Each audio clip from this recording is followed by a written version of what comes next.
Bienvenue dans l'Odyssée Permacurieuse, un podcast sur la route du permaculture, une aventure à vélo en chemin vers l'autonomie et la résilience. La permaculture, c'est vaste. Alors pour en découvrir tous ses secrets, installez-vous confortablement et écoutons ce qu'ont à nous raconter celles et ceux qui écrivent ce nouveau monde. Bon voyage.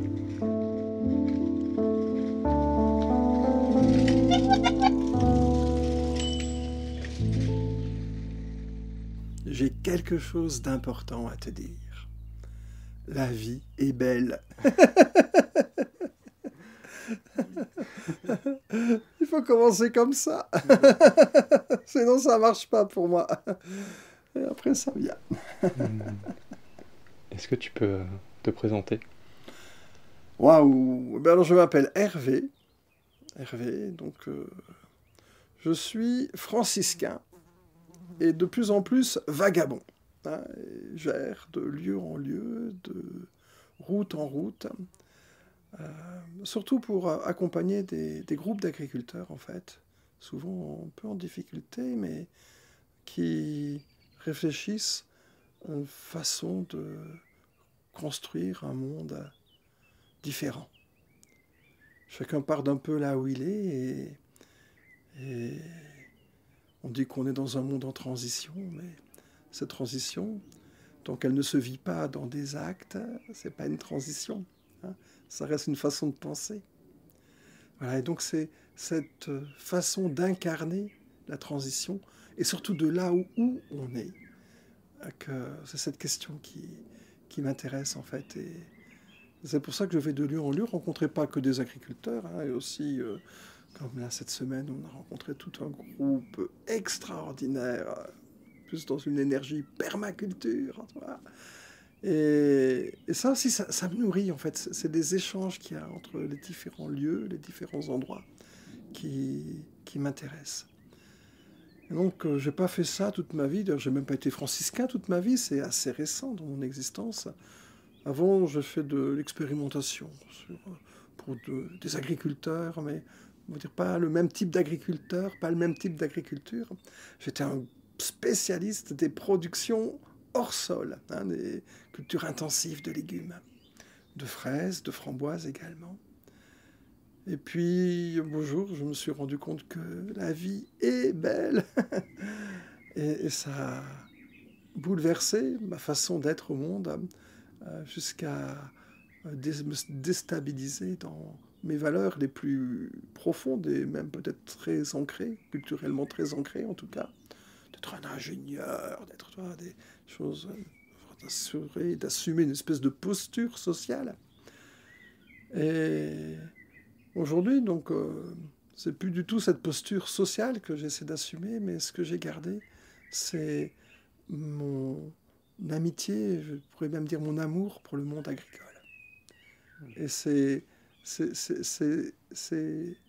je reste fidèle à, à, aux agriculteurs, aux agricultrices. Attends, cette fidélité, c'est juste la façon de voir le monde qui change, et c'est ça que j'essaie de partager en fait aujourd'hui. Elle était pas belle la vie avant ? Elle était même pourrie, tu veux dire. Mais comme tout le monde, quoi, tu vois, on passe tous des épreuves, des moments difficiles, et quand on trouve plus le sens dans sa vie, quand on ne sait plus où on va, on sait plus ce qu'on fait, qu'on doute de tout, qu'on doute de la civilisation, qu'on doute de l'humanité, qu'on doute de notre capacité à aimer, parce qu'on voit trop de souffrance, trop de guerre, trop de torture, trop de nature détruite. Ben, voilà, donc comment trouver que la vie est belle, tu vois? C'est juste pas possible. À un moment dans ma vie, il y a eu une forme de révélation. Une révélation qui ne vient pas des hommes d'ailleurs, qui est complètement surnaturelle, mais qui vient de la nature, qui vient de ce que j'appelle aujourd'hui le grand livre de la nature. Voilà. Tu vois, on est là, j'entends autour de cette yourte les oiseaux qui chantent, j'entends les insectes qui vrombissent, et ce message, je ne l'avais jamais entendu avant. comme un bruit de fond, comme quand on met la radio pour couvrir les bruits qu'on ne veut pas écouter, quoi, hein. Et comme pour la musique, il y a des moments où la radio passe et ça meuble. Et à d'autres moments, il y a certaines musiques qui te touchent, qui te révèlent quelque chose. J'ai toujours aimé la musique. Mais la nature a aussi une musique qui ne m'avait pas touché. Moi, j'aimais le son des oiseaux, comme tout le monde qui sait qui n'aime pas les gazouillis des oiseaux, comme on aime entendre les enfants rigoler dans la cour, quoi. Mais ça ne m'avait pas profondément touché. Je n'avais pas perçu que tout ça c'était vivant, et avant, je n'avais pas perçu qu'il y a comme quelque chose dans la nature qui nous aide. Et en tout cas qui, pour moi, m'a témoigné de son affection, de son amour, de sa tendresse, voire même par moments de sa sensualité. Et voilà, c'est cette expérience qui, un beau jour, alors qu'en fait j'étais bien au fond du trou, je crois, tu vois, qui m'a fait comprendre, ressentir, c'est pas comprendre, qui a imprimé en moi que la vie est belle. C'est pas un truc intellectuel, toi, c'est qu'en fait, je crois que je suis tombé amoureux.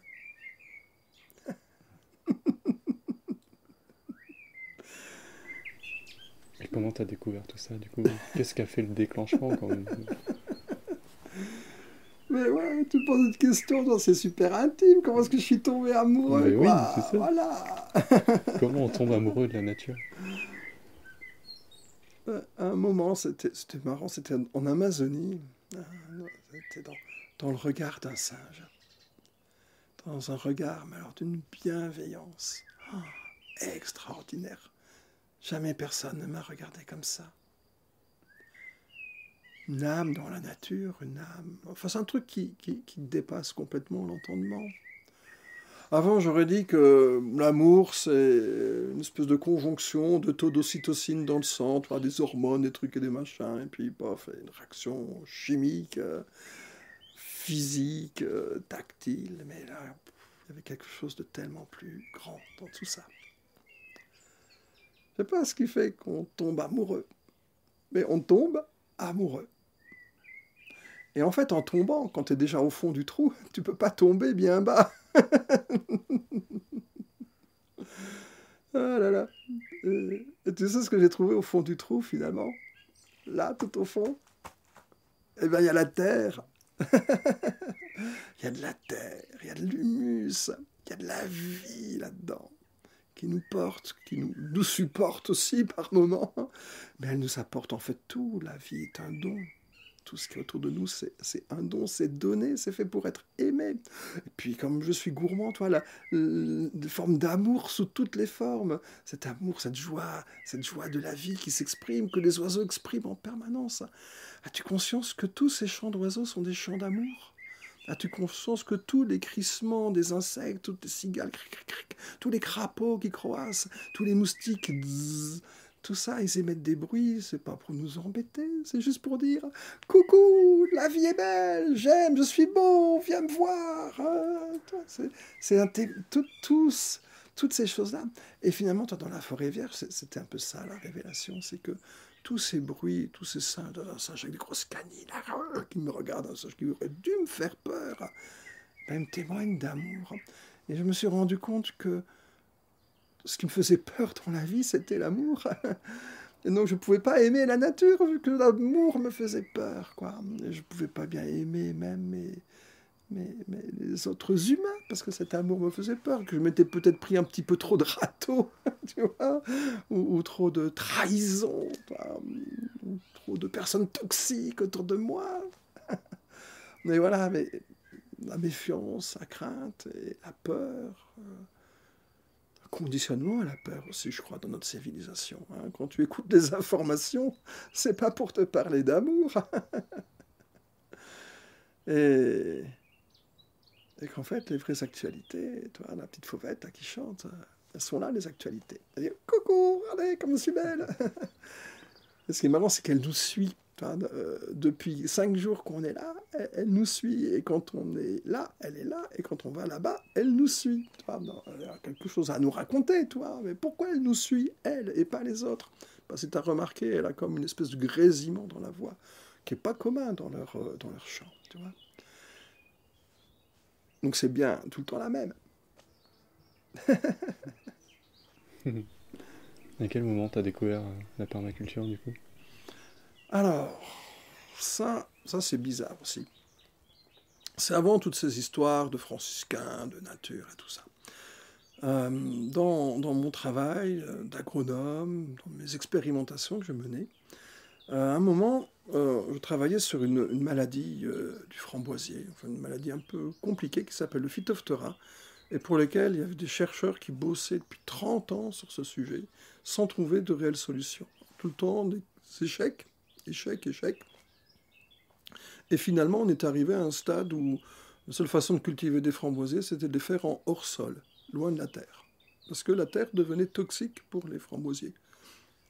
C'est étonnant, toi, la terre qui est censée nous porter, nous nourrir et tout ça, la terre devient toxique.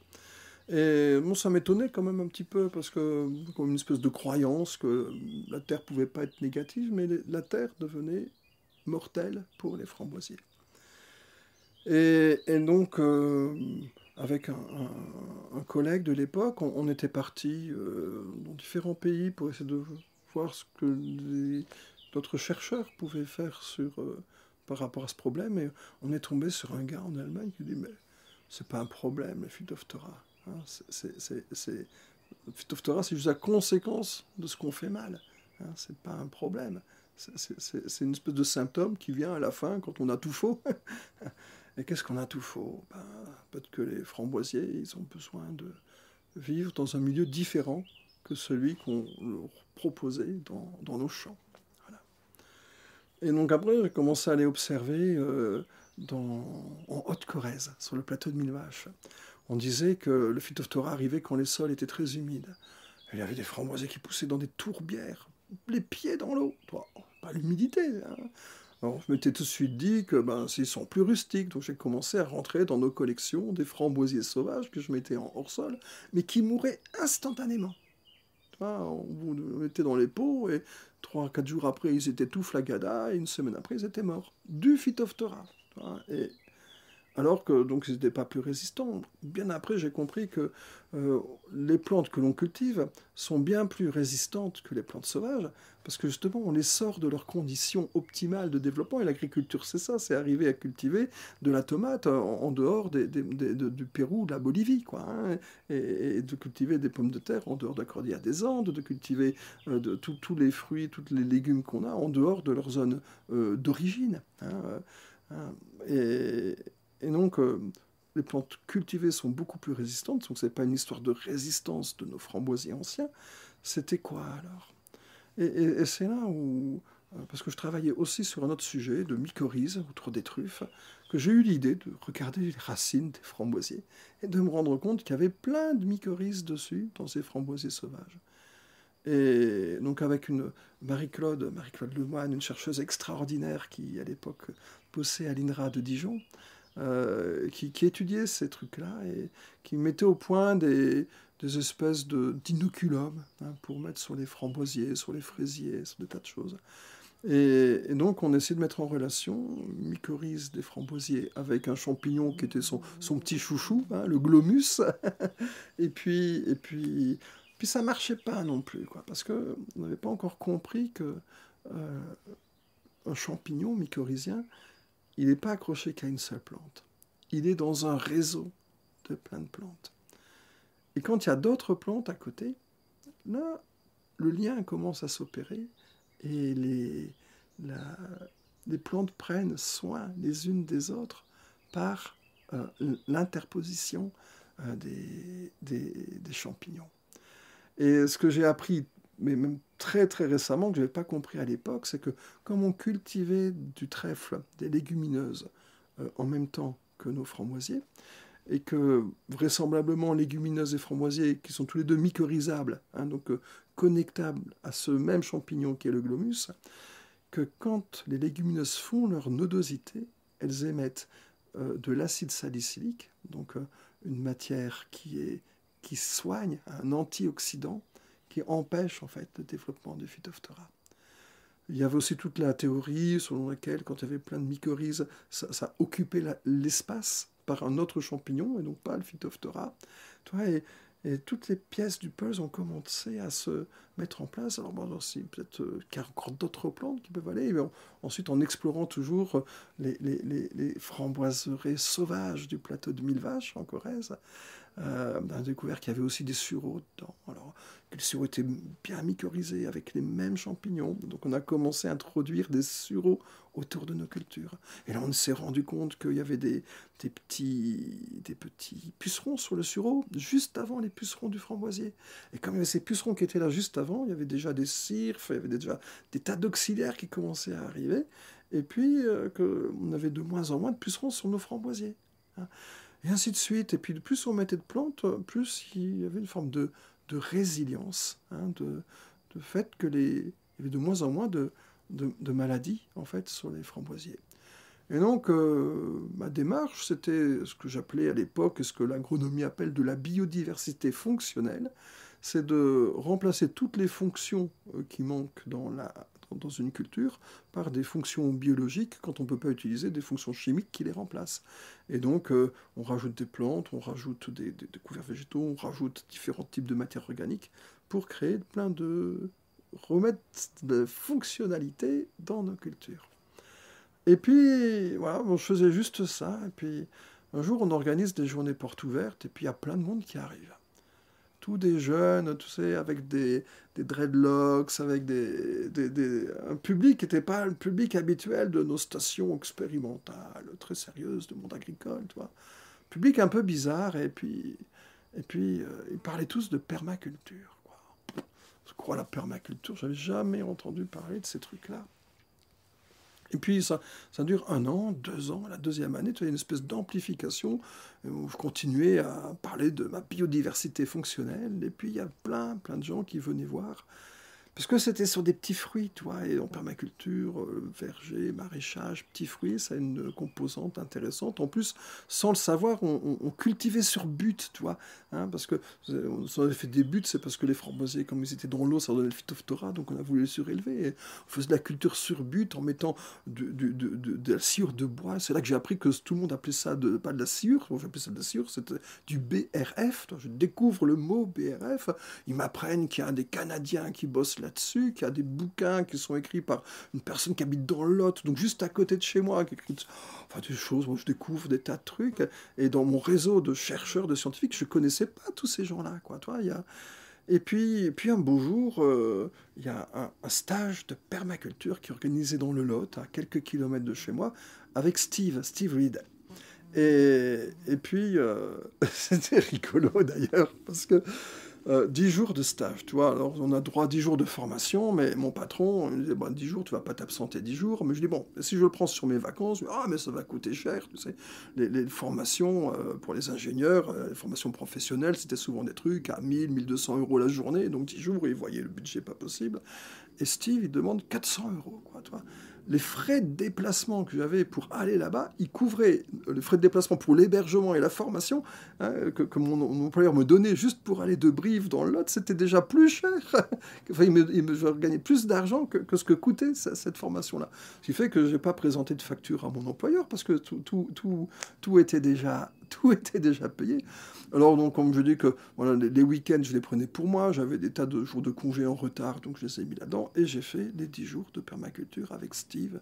Et il y avait toute une équipe autour de lui, des gens extraordinaires. Et là, je suis tombé sur le cul, pour parler très, très français. Je me suis rendu compte que toute la problématique que j'avais dans ma station expérimentale, que toutes ces problématiques, il y avait des tas de gens qui s'étaient posé la question et qui avaient même mis en place une méthodologie pour aborder la complexité de tous les problèmes qu'on avait à résoudre.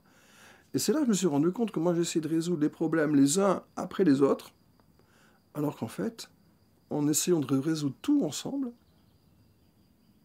ça marchait mieux. Mais c'était théorique, quoi. Comment ça? Les gars, ils me disent qu'il faut tout faire ensemble, problème, plusieurs fonctions, les fonctions sont remplacées par des tas de trucs, de designer des choses pour penser, en fait, à toutes les fonctionnalités de l'agriculture et de nos jardins, et tout ça. Et puis donc, j'y croyais, toi, parce qu'il y avait une espèce d'enthousiasme, et puis surtout, ma culture scientifique faisait que j'avais besoin d'avoir une validation scientifique de tout ça. Et Steve, et puis surtout OL, qui était avec lui, avec qui on est devenus amis. Hein. Chaque fois qu'il y avait un truc, il me disait « Ah ben tu devrais lire un tel ». Et je suis reparti avec une pile de références bibliographiques, peut-être une trentaine de bouquins, que j'ai tous achetés juste à la fin du stage, que j'ai commandé, encore sur Amazon, tu comprends ça à l'époque. J'achète tous ces bouquins, et puis je les lis. Et puis c'est une révélation, je dis. Des tas de chercheurs éprouvés qui parlent de choses que je ne connaissais pas, qui étaient pourtant mon sujet de recherche, mon sujet d'étude. Et je lis tout ça, et puis ça me perturbe énormément, quoi. Mais je ne sais pas encore quoi en faire. Et l'année suivante, à Kerzello, en Bretagne, organisé une espèce de session pour les gens qui ont déjà fait un stage de permaculture et qui veulent se perfectionner un petit peu. Et puis j'y vais. Et tu sais, il faut faire des designs quand on est dans des stages comme ça. Et le design que je lui ai proposé, c'est celui de designer ma station expérimentale. Voilà.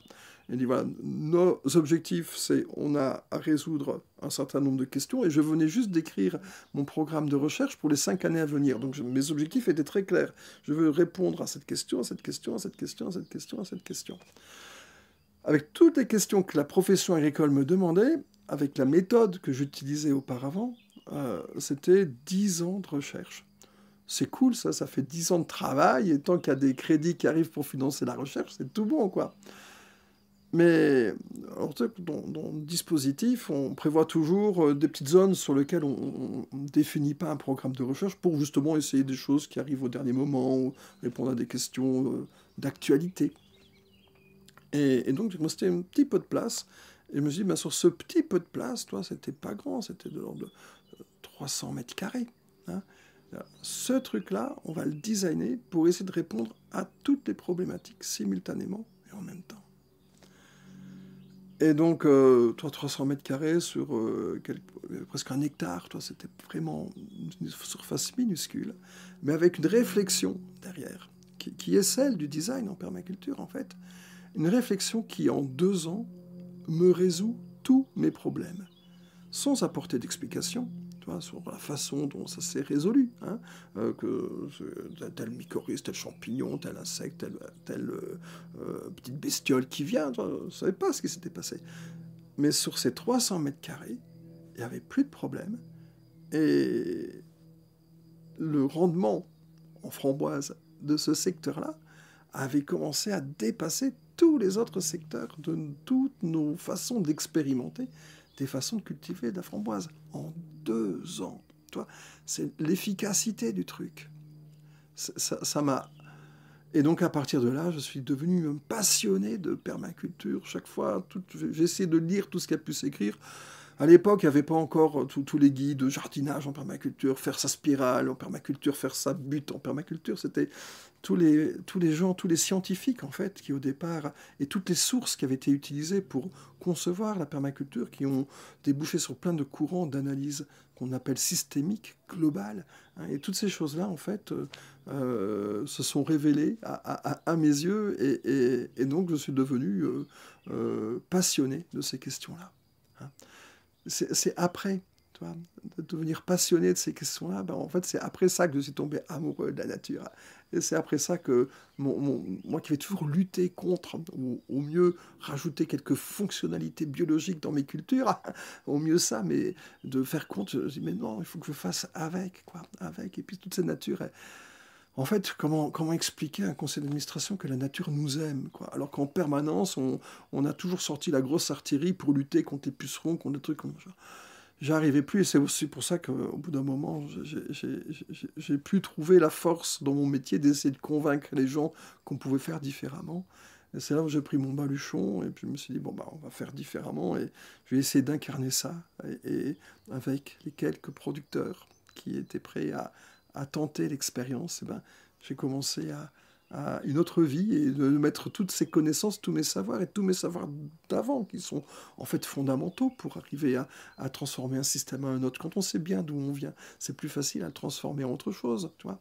Et puis voilà, donc, et finalement, aujourd'hui, j'accompagne plus, enfin, je sais plus de convaincre les gens, mais juste de témoigner avec des gens convaincus, toi, de les accompagner pour qu'ils trouvent cette résilience que je vais trouver dans ma culture. Hein.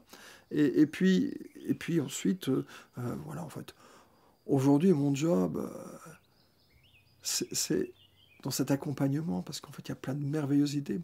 Toutes les connaissances, tous les savoirs, on les a. Toi, sur Internet, tu as tout ce qu'il faut. Hein. Ce qui manque, c'est simplement la volonté de le faire, ou d'oser le faire, d'oser l'incarner.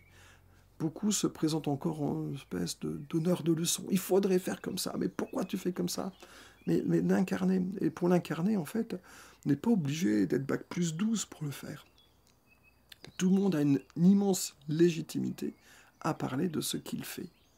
Et donc, voilà, mon témoignage aujourd'hui, c'est de dire ça. Réalisez les choses, faites-les, n'ayez pas peur de le partager avec d'autres. Hein. Vous avez toute légitimité pour le faire, pour le dire, et vous montrer vos résultats. Et à partir de ces résultats-là, ça finit de convaincre les gens qui sont un peu hésitants. Et c'est pas la peine d'essayer de convaincre les gens qui sont trop loin de nous. Hein. C'est peut-être juste de convaincre ceux qui sont juste à la limite, toi. Et plus il y aura de monde qui aura été convaincu de faire avec la nature et plus contre, plus ce sera facile et plus ce sera convaincant. Toi. Il faut aider notre prochain. Le prochain, c'est pas tout le monde, ce sont ceux qui sont proches de nous. Voilà, de les accompagner.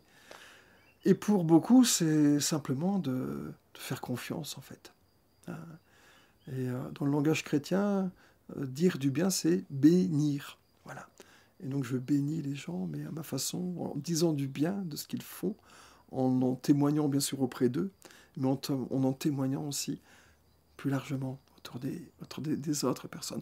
Oh, t'as vu ce qu'ils ont fait là? Oh ouais, mais c'est des gauchos extrémistes. Non, non, non, non, non, regarde comment ils ont fait leurs patates là. Est-ce que t'as déjà vu des patates comme ça, produites comme ça, et en aussi grande quantité là, juste à côté? Puis ils vont voir, bah ouais, mais quand même... T'as vu leur gueule? T'as vu comment ils sont habillés? Non, mais regarde, toi. C'est juste de témoigner. Et j'aime bien garder. Autant avant, cette position était complètement schizophrène pour moi, d'être le grand écart entre le monde d'où je viens et le monde d'où je suis. En fait, je ne m'étais pas rendu compte que je pouvais me situer justement là, mais pas à faire le grand écart, juste à montrer, à faire du lien, à faire de la mycorhize, à faire de la relation, tu vois, à connecter un petit peu tout ça, et que d'une situation que je vivais comme une situation de folie, toi, d'être dans un monde, mais pas dans l'autre, toi, et puis que chaque fois que je passais sur l'autre rive du monde d'après, ben, comme il n'y a pas grand monde, tu t'essouffles, tu t'épuises, et puis tu reviens dans le monde d'avant, et tu dis, oh, ben, non, je sais pas, j'arrive pas, tout ça, mais la position d'être sur le gué, les pieds dans l'eau, toi, quelquefois jusqu'au cou aussi, c'est une position qui, aujourd'hui, est méconfortable, alors que c'était là où j'étais le plus en souffrance, toi, il y a encore quelques années. De faire des liens comme ça, et de montrer, puisque finalement aussi dans tous ceux qui ont passé le gué déjà, et qui sont déjà en train de travailler à construire quelque chose d'autre, c'est même pas le mot travailler, pour moi je trouve que c'est comme une œuvre, d'œuvrer à faire quelque chose. Toi, œuvrer comme un ouvrier qui fait son ouvrage, toi. Pas le trépalium, le truc où tu subis quelque chose. Tu construis quelque chose qui te fait vibrer. Et toi, et cette vibration de gens qui sont heureux, toi, de l'autre côté, c'est finalement ça qui motive. C'est ce que les gens ne voient pas, toi, que tu peux avoir des jeunes, ou moins jeunes, quelquefois, qui vont un look qui peut paraître bizarre, tu vois, mais ils ont la patate, ils sont heureux, ils ont de la joie. Et cette joie, en fait, C'est le truc qui fondamentalement fait envie à tout le monde. Pourquoi est-ce que je suis malheureux là où je suis? Ils sont heureux. Quelquefois, on ne veut pas le voir. Tout faux, ils sont heureux. Voilà, et d'avoir cette bienveillance pour faire le lien entre les deux choses. Finalement, c'est une place super sympa, toi. De cette schizophrénie, c'est devenu une place de joie. De joie de témoigner de tout ce qui est beau que je vois. Il y a des choses qui sont pas belles, tu vois. Il y a le journal télévisé pour raconter tout ce qui est pas beau, quoi. L'équilibre, il faut le rétablir, balancer avec, montrer, de regarder que la vie est belle et que dans tout ce qu'on voit autour de nous, il y a des tas de belles choses. Et puis dans tous ceux qui pleurent, et ben de les prendre un peu par la main et puis de les aider, toi. Quelquefois, toi, tout au début de mon truc, je me disais, mais il y avait une espèce de truc d'urgence. Il fallait tout faire, tout de suite. Hein, quand le pape a sorti son encyclique, Laudato Si, sur la maison commune, comment donc pour moi, c'est devenu une espèce de manuel de transition. Je ne l'ai pas sur moi là tout de suite, mais il est dans mon sac et il est dans ma voiture et j'en ai 3 ou 4 exemplaires tout le temps sur moi. Ce manuel de transition où il explique tout ce que disent tous les manuels de transition.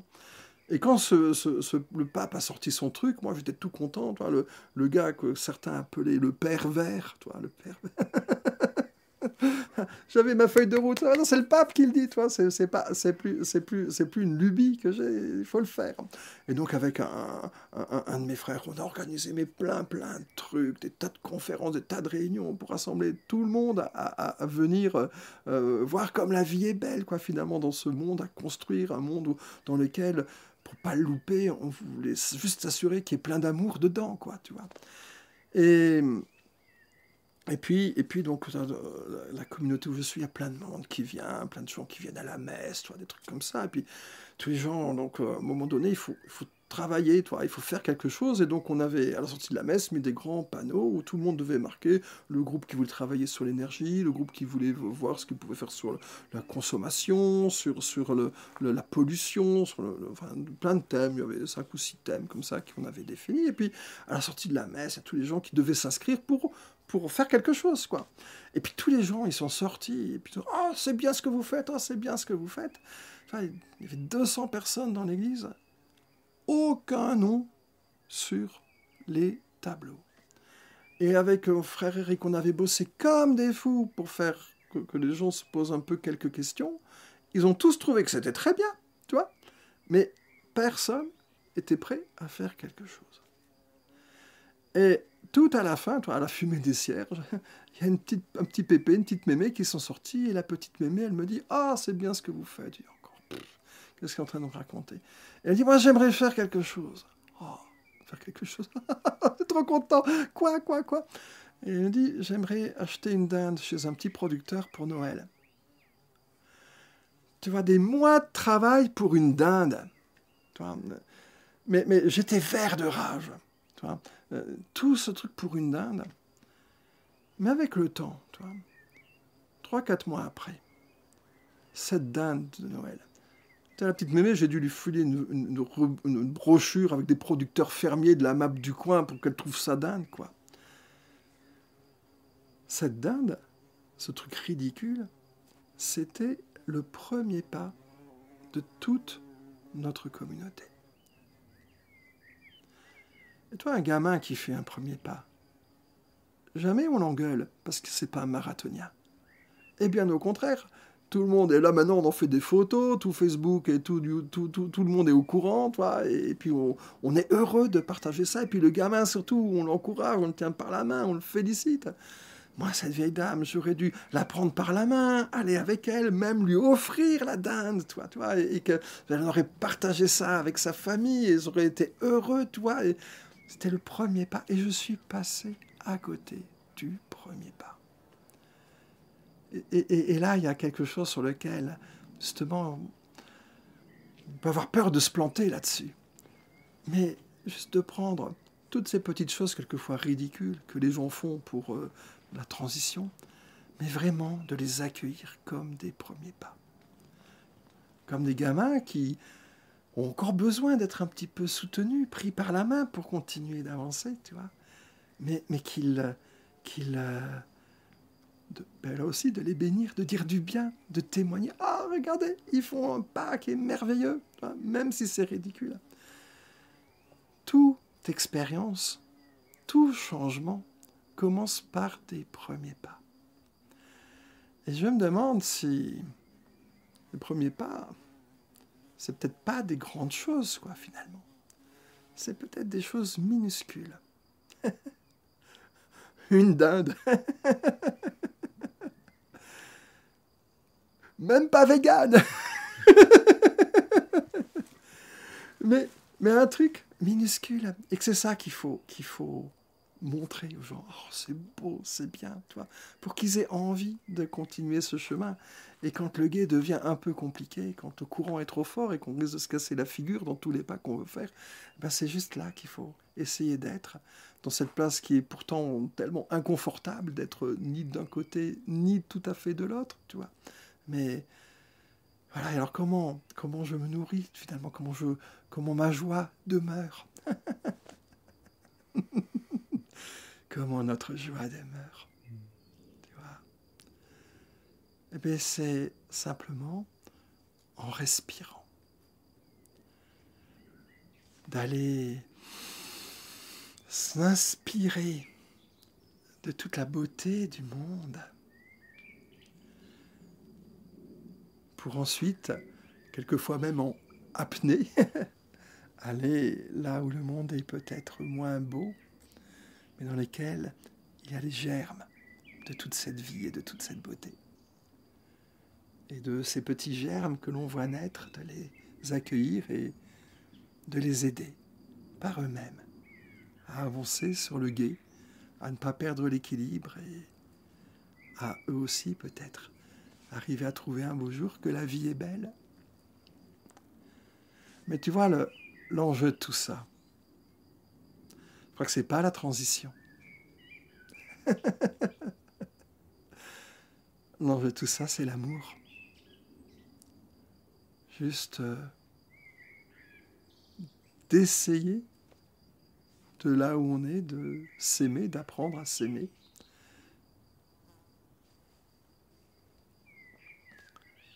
J'ai un peu le sentiment que si on devait faire une transition, mais que motivé par la peur de la catastrophe, des choses comme ça, et que dans le monde de demain, on y inscrive déjà la peur. Et si tu inscris la peur dans le monde de demain, eh ben, tu témoignes de la peur. Et tu fais comme le journal de 20 heures. Et à peut-être essayer de témoigner d'autres choses. Pour que la joie demeure, c'est quelquefois difficile de témoigner de la beauté des choses quand tout s'effondre, quand tout est laid, quand tout est noir, quand tout est sombre. Et pourtant, quand on commence à regarder, quand on écoute les oiseaux, il y a quelque chose qui témoigne quand même de la joie. Et pour moi, c'est presque une discipline. Il y a des moments dans ma vie, j'ai plus réussi à dire la vie est belle. Je continue à le dire, mais de façon un peu automatique. Parce que j'étais malade, parce que j'étais pas bien, parce que moi aussi j'ai mes coups de déprime, tu vois. Et là, ça sonne faux, quoi. Et puis là, tu te rends compte que quand ça sonne faux aussi aux oreilles des gens. Et donc, ce regard bienveillant, c'est vraiment quelque chose qui se travaille, pour lequel il faut œuvrer, une forme de discipline presque. Le soir, quand je me couche, dans ma tête, c'est qu'est-ce qu'il y a eu de beau dans ma vie aujourd'hui? Qu'est-ce qu'il y a eu comme regard doux? Comme quelquefois qu'une petite brise légère, tu vois. Mais il y a tout le temps eu un petit truc de beauté, de me forcer quelque part à trouver ce qui est beau. Quelquefois, je ne trouve pas grand-chose, tu vois. Et quelquefois, comme là, dans ce qu'on a vécu ces 5 jours, des pépites, et je rentre chez moi avec une espèce de sac de pépites qui vont me nourrir de beauté, et de ce souvenir de tout ce qu'on a vécu ensemble, qui illumine mon cœur. C'est Et toute cette beauté, tout ce que je vois à la fin de ma journée, je rends grâce pour avoir vécu ça comme un don de la vie, un don de l'humanité tout entière, un don de la nature tout entière, un don de toute la terre finalement, qui à un moment donné se concentre en quelque chose de presque impalpable, qui parle de beauté. Et quelque part, pour moi, la beauté, c'est ce qui nous oriente et nous amène vers ce truc qu'est l'amour. On est attiré par la beauté et on tombe amoureux parce que à un moment donné, on est touché par une forme de beauté. Et finalement, on dit c'est l'enjeu de tout ça, c'est vraiment l'amour. Et après, quand tu tombes amoureux, là, il y a tout qui change. Tu n'es plus obligé de te forcer à chercher les voies. J'ai envie de tout savoir sur l'être aimé, l'être. Toute la nature, vue comme un grand être, et peut-être un être encore plus grand que tout ça. Mais tout, essayer de tout savoir, de tout apprendre, de la curiosité,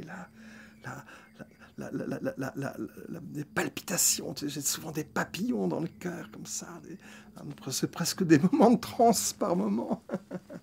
comme quand on est amoureux. Et en fait, c'est parce que c'est de l'amour. C'est ça, le truc. Ouais, la vie est belle. L'amour, ça se construit.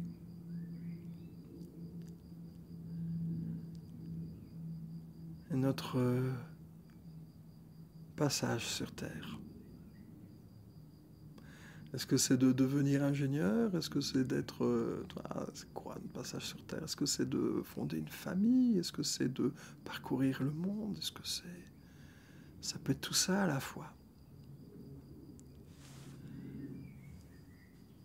Mais qu'est-ce qui va rester de tout ce qu'on aura vécu? Qu'est-ce qui va rester dans le cœur des gens que l'on aura aimés quand on sera parti? Il y a deux trucs qui restent. Quelquefois la haine, et d'autres fois l'amour. Voilà, et pourquoi pas choisir l'amour.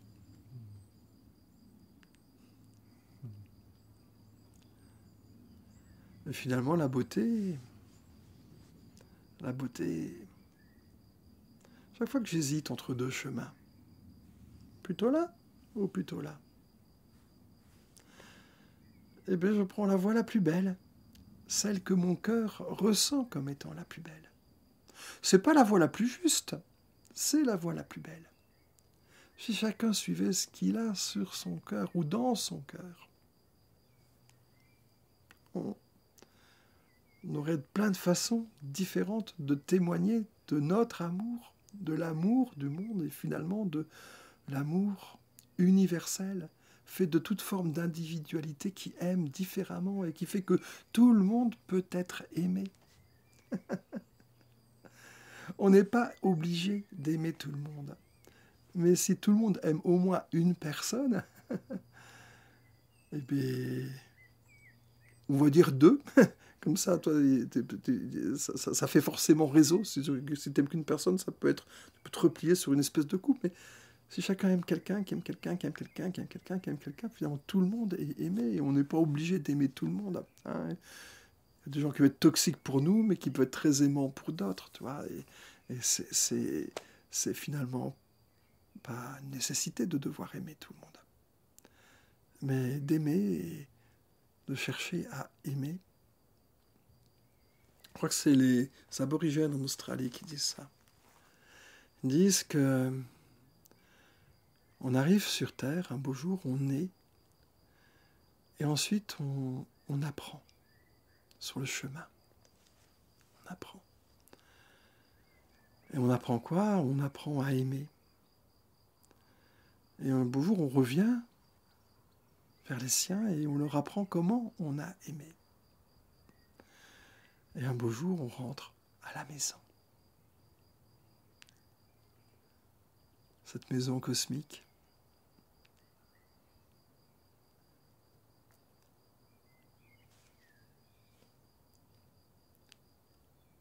Tu vois, on dit que certains peuvent penser qu'une vie humaine sert à rien. Mais si elle a réussi à apporter un petit peu plus d'amour sur cette terre, est-ce que ça sert vraiment à rien? D'apporter quelques dollars sur terre, je ne sais pas si ça sert à quelque chose, tu vois. Voilà, et elle est, je crois, juste là, la source de la joie.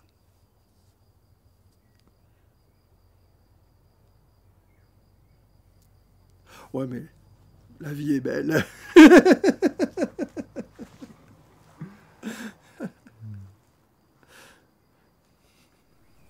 J'aime bien finir les podcasts par te proposer si tu as une citation ou un haïku. Ah oui, oui, il y en a un qui m'est revenu aujourd'hui, justement. Tu vois, parce que tout ça, c'est du blabla. C'est tout des bêtises. Toi, il y a 15 ans, j'aurais soutenu un truc complètement opposé à ce que je dis aujourd'hui, avec peut-être encore plus d'aplomb que ce que j'ai maintenant. Tu vois. Certes, bon, on pourrait finir par la vie est belle, mais j'ai commencé par ça. Ah non. C'est tout entouré de plein de vibrations, de... Quel est le vrai langage? Quelle est la vraie façon de communiquer entre nous?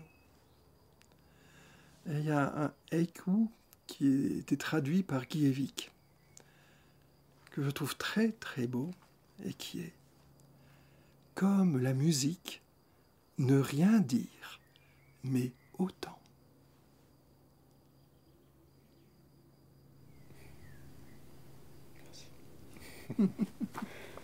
Merci pour ton partage. Je ne sais pas ce que tu en feras.